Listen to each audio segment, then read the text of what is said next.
자, 이제 우리 오늘 같이 나눌 말씀은 사무엘상 20장 1절에서 10절 말씀입니다. 1절 다윗이 라마나옅에서 도망하여 요나단에게 이르되 내가 무엇을 하였으며 내 죄악이 무엇이며 내 아버지 앞에서 내 죄가 무엇이기에 그가 내 생명을 찾느냐. 2절 요나단이 그에게 이르되 결단코 아니라 내가 죽지 아니하리라. 내 아버지께서 크고 작은 일을 내게 알리지 아니하고는 행하지 아니하시나니 내 아버지께서 어찌하여 이 일을 내게 숨기리요. 그렇지 아니하니라. 3절 다윗이 또 맹세하여 이르되 내가 내게 은혜 받은 줄을 내 아버지께서 밝히 알고 스스로 이르기를 요나단이 슬퍼할까 두려운즉 그에게 이것을 알리지 아니하리라 하니라. 그러나 진실로 여호와의 살아계심과 내 생명을 두고 맹세하노니 나와 죽음 사이는 한 걸음뿐이니라. 자, 사울이 이제 다윗을 죽이려고 여러 번 창을 던지기도 했고요. 또 이번에는 위험을 느껴서 라마나옅으로 이제 피신했고 또 그곳까지 또 사울이 잡으러 오는 그런 일이 있었죠. 그가 이 위기 앞에서 라마나옅으로 피한 것, 자기 그 아내와 함께 있는 집에 그러니까 그를 잡기 위해서 왔을 때 아내의 도움으로 라마나옅으로 피한 것 우리가 GT를 통해서 살펴보았는데요. 그러니까 이 일을 위해서 함께 기도해 줄 또 하나님의 그 뜻에 대해서 다시 한번 이렇게 깨닫게 해주고 격려해 줄 하나님의 사람 사무엘이 있는 곳으로 그는 이제 달려가서 몸을 피했었죠. 또 그때 하나님의 영이 임함으로 말미암아 사울이 조금 이제 제정신이 좀 돌아오고 또 그 사이에 이제 다윗은 피신할 수 있었는데요. 피신한 그는 위협을 무릅쓰고 왕궁으로 돌아왔습니다. 그리고 요나단을 만나고 있는 장면이 우리가 읽었던 내용입니다. 왜 요나단에게 나왔을까요? 요나단은 그의 모든 고통을 하소연할 수 있고 또 자기가 할 수 있는 일은 무엇이든지 도와줄 수 있는 그런 친구였기 때문에 그는 어쩌면 이곳이 위험한 곳일 수 있는데 이 왕궁까지 찾아온 것입니다.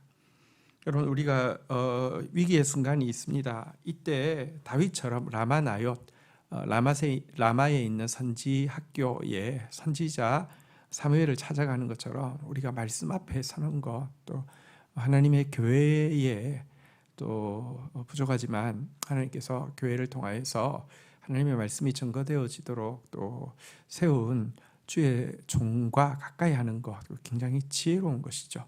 또 뿐만 아니라 이렇게 자기의 모든 고통을 하소연할 수도 있고 또 상대방은 그가 도울 수 있는 일은 무엇이라도 도우려고 하는 이런 진실한 친구가 있다고 하면 여러분 그것은 위기의 순간에 가장 큰 격려가 될 것입니다. 그래서 여기까지 나아갔습니다.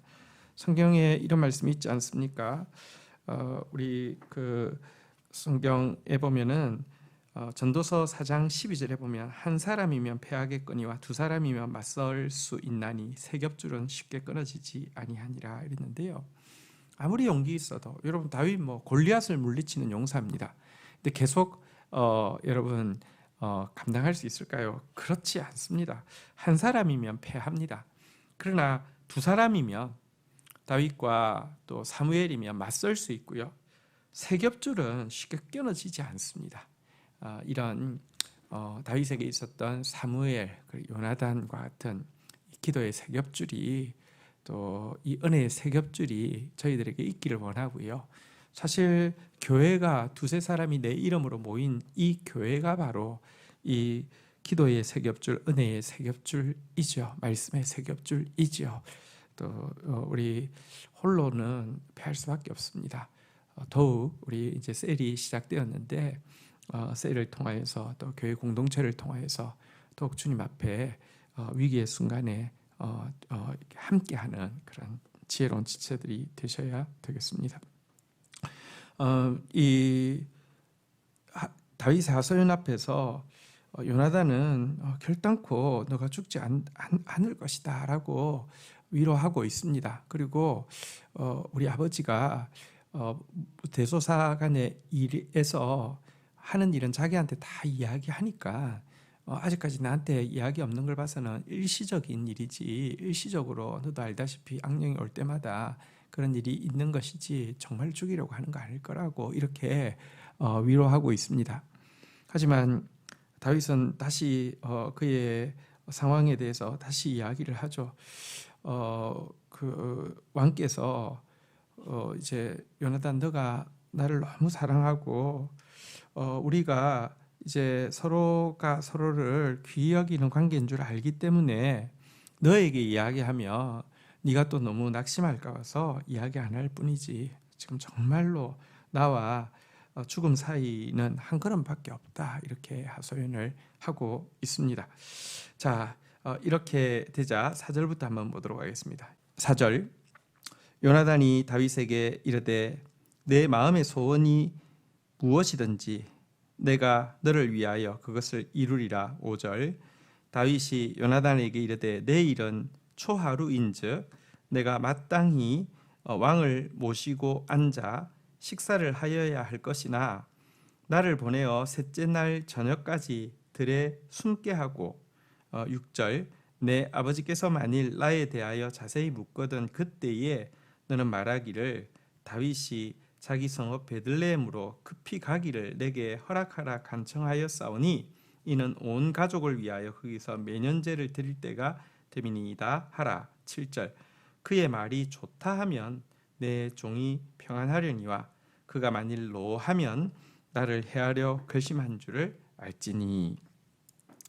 자, 사실 요나단도 이제 위로하고 격려하고 있지만 자기와 죽음 사이의 거리가 한 걸음뿐이라는 다윗의 말이 결코 과장이 아님도 알고 있었습니다. 그래서 이 상황에서 어떻게 하는 것이 이제 너를 도울 수 있는 방법인지 말하라고, 내가 무엇든지 하겠다라고 이야기하니까 아버지에게 이제 이렇게 말을 해보라는 것이었습니다. 초하루에는 이제 왕과 모든 신하들이, 중요 신하들이 다 함께 식사를 하는, 그러니까 이제 3일 동안 식사를 하는 그런 그 전례가 있었나 봅니다. 근데 지금 일시적으로 뭐 감정적으로 뭐 좀 그 악령에 의해서 죽이려고 한 것인지, 이제 정말로 죽이기로 결정한 것인지, 의도적으로 결정한 것인지를 알아보기 위해서 사실은 이 날은 이제 관료라고 하면 안 나오면 안 되는 것입니다. 이것은 반역이나 다름없고 이것은 큰일 나는 일이죠. 근데 이때 내가 나가지 않고 숨어 있을 터인데, 들에서 숨어 있을 터인데 왜 안 나왔냐고 아버지가 물어볼 때에 실은 나에게 가족의 그 매년제 드릴 때가 되어서 온 가족이 모이는 행사가 있어서 급하게 가야 돼서 나한테 좀 부탁을 해서 내가 그럼 가라고 했다라고 이야기를 했을 때에 그러냐 하고 넘어가면 지금 그를 죽이려고 했던 것은 좀 우발적인, 지금까지 여러 번 있었던 그 경우 중에 하나에 지나지 않지만, 만약에 이렇게 요나단이 이야기했을 때 요나단을 향해서 격분을 하고 하면 이것은 정말로 이제 이 다윗을 죽이기로 결정한 것이 틀림없는 것이다. 이렇게 이제 이 사실을 좀 알아봐 달라고 이렇게 이제 부탁을 하게 된 것입니다. 자, 8절 보겠습니다. 그런즉 바라건대 내 종에게 인자하게 행하라. 내가 내 종에게 여호와 앞에서 너와 맹약하였음이니이다. 그러나 내게 죄가 있으면 내가 친히 나를 죽이라. 나를 내 아버지에게로 데려갈 이유가 무엇이냐 하니라. 자, 이 이제 부탁을 하고 나서는, 부탁을 할 때도 이렇게 내 종이라는 단어를 썼잖아요. 그의 말이 좋다 하면 내 종이 평안하려니와라고 하면서 자신을 요나단의 종이라고 지금 표현을 했는데요. 8절에서도 보면 내 종에게 인자하게 행하라라고 하면서 또다시 자기를 요나단에게 자신은 종이다 이렇게 표현하고 있고요. 내가 내 종에게 여호와 앞에서 너와 맹약하게 하였습니다 하면서 요나단 당신의 종인 나와 한 여호와 앞에서 언약하지 않았느냐라고 하면서 3번이나 내 종이라는 단어를 쓰고 있습니다. 그러면서 이제 나에게 인자를 베풀어 달라고 우리 언약한 사이 아니냐라고 이야기하는데, 대신에 만약 내게 죄악이 있다고 하면, 여기서 지금 죄악은 사실 왕이 이렇게 그를 죽이려고 하는 것은 이 다윗이 이 왕위를 노리고 있다, 다윗이 왕권을 찬탈하려고 한다, 이런 이제 의심 때문이지 않습니까? 지금 내게 죄악이 있다고 하면 나를 친히 죽이라 그랬는데, 이 말은 그런데 내가 만약에 꿈에라도 내가 왕위 자리를 내가 노리는 게 있다고 하면 아버지께 갈 필요 없다고, 당신의 종인데 나는 당신이 죽이라고 이렇게 이야기를 하고 있습니다. 여러분, 사실 다윗과 요나단 간의 이 그 놀라운 우정은 둘 다 자기의 이익이 아니라 사실은 하나님의 말씀, 하나님의 뜻을 우선에 두었기 때문에만 가능한 우정이었고요. 또 한 가지 우정이 유지되어지는데 중요한 요소가 하나 있는데, 그것은 이 정직함입니다. 여러분, 다윗은 내 종이라는 단어를 3번이나 이렇게 이야기하면서 자기에게 어떤 자기가 이제 왕 자리를 지금 차지하기 위해서 어떤 계획을 가지고 있고 음모를 가지고 있고 이런 것이 전혀 없음을 표현하고 있고요.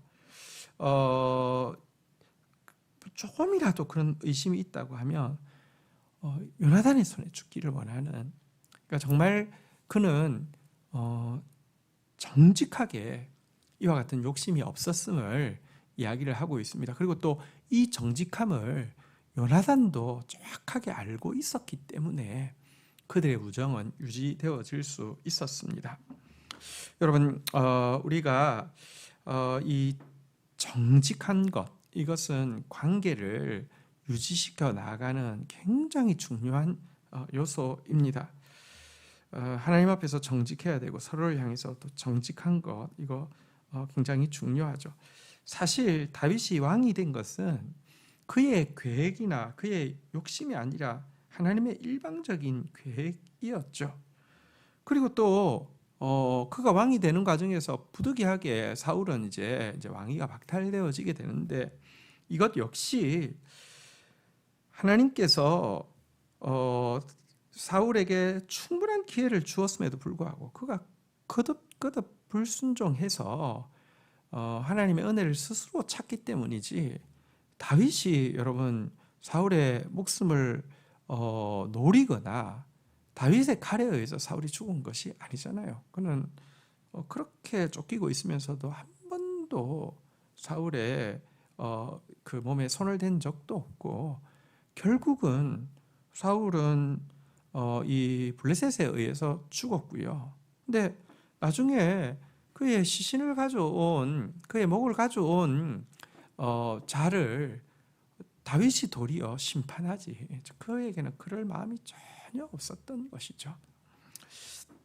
어쨌든 여러분, 우리에게 사실은 이런 친구가 있다는 건 너무 중요하죠.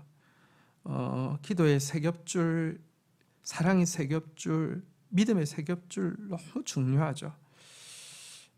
이런 관계를 가질 수 있기를 축복합니다. 그리고 이런 관계가 맺어지려고 하면 다시 말씀드리지만 자기 이익이 우선되는 사람은 절대로 이런 관계를 맺을 수 없습니다. 그와 친하게 지내서 자기의 이익이 될 때는 정말 간도 쓸개도 다 내줄 것처럼 친구처럼 보이지만, 그가 나에게 이익이 안 되거나 다른 사람이 나에게 더 큰 이익이 된다고 하면 얼마든지 돌아설 수 있는 관계, 이런 관계에서는요 이와 같은 모습이 나올 수 없습니다.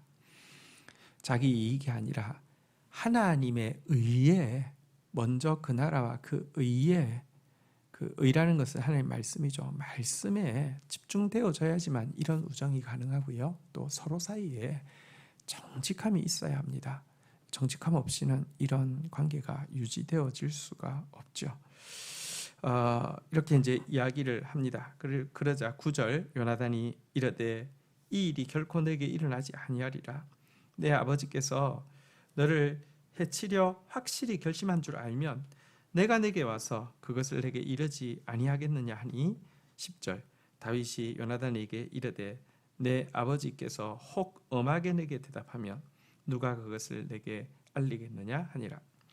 자, 이제 요나단은 지금 이제 다윗의 제안한 대로 초하루에 다윗이 보이지 않을 때 자기가 다윗의 요청을 받고 베들레헴으로 보냈다라고 이야기를 할 때 아버지가 그 경노하면 이제 정말로 죽이기로 결정했구나라는 사실을 알고 그 사실을 너에게 알려줘서 너 피하게 하겠다라고 이야기를 하고 있는 것이고요.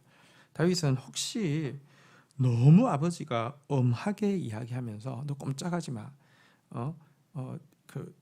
그러니까 다윗이 요나단과 친하다는 걸 알기 때문에 요나단이 또 이 사실을 누설할까 봐서 이렇게 그 경로하고도 꼼짝 못하게 할 수도 있기 때문에 그때는 그러면 내가 어떻게 이제 이 그 상황이 어떻게 되는지 알 수 있느냐 이제 그런 질문을 이야기한 것이고요. 이제 그 월요일 본문에 보면 구체적인 방법으로 이제 화살을 쏘아서 이렇게 쭈어로 가는 소년에게 너 이쪽에 있다. 이것은 이제 안전하다는 뜻인데 너 앞에 있다. 이것은 이제 그 생명을 노린다. 이런 뜻으로 이제 그냥 활 쏘면서 멀리 떨어져 있는 들에 숨어 있는 다윗에게 이제 신호를 삼는 그런 내용이 나옵니다.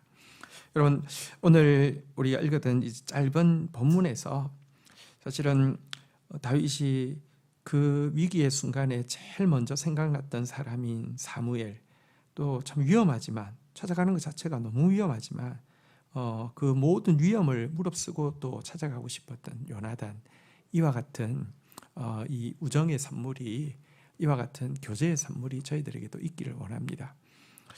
그런데 이런 사람이 왜 내게는 없지 이렇게 생각해서는 안 됩니다. 우선은 내가 어떻게 하면 이런 사람이 되어주지 이렇게 생각해야 빠릅니다. 왜 나한테는 사무엘이 없지? 왜 나한테는 요나단이 없지? 이러지 마시고요. 내가 누구에게 사무엘이 되어줄 수 있을까? 내가 누구에게 요나단이 되어줄 수 있을까? 이렇게 생각하는 것이 훨씬 더 빠릅니다. 유유상종입니다. 내가 요나단 되면요, 내 옆에는 사무엘도 있고 다윗도 있지만 내가 사울인데 내 옆에 여러분 이렇게 사무엘이 함께하기를 원하고 다윗이 함께하기를 원해 보십시오. 소용이 없습니다. 또 이제 이 본문을 보면서 왜 내게는 없지라고 생각하지 마십시오. 내게 그런 친구가 이미 존재하지 않습니까? 사실은 귀하신 친구 내게 있으니 나 주 안에 늘 기쁘다 이런 찬송이 있잖아요. 너 예수께 조용히 나아가 내 모든 짐 내려놓고 주 십자가 사랑을 믿어 죄사함을 너 받아라. 주 예수를 친구로 삼아 늘 내 옆에 모시어라. 그 영원한 생명 샘물에 내 마른 복 축이어라. 너 주님과 사귀어 살면 새 생명이 넘치리라. 주 예수를 찾는 이 앞에 참 밝은 빛 비추어라. 우리에게는 이미 이 좋으신 친구 되신 예수 그리스도가 있습니다. 그래서 주님과 더 깊이 교제하시다가 주님 닮은 사무엘도 되고 주님 닮은 요나단도 되어서 또 내가 누군가에게 또 요나단이 되어주고요. 또 누군가가 또 나에게 또 다윗이 되어주는 그런 아름다운 관계 만들어가는 우리의 셀 모임, 우리의 교회 공동체 되기를 주의 이름으로 축원드립니다.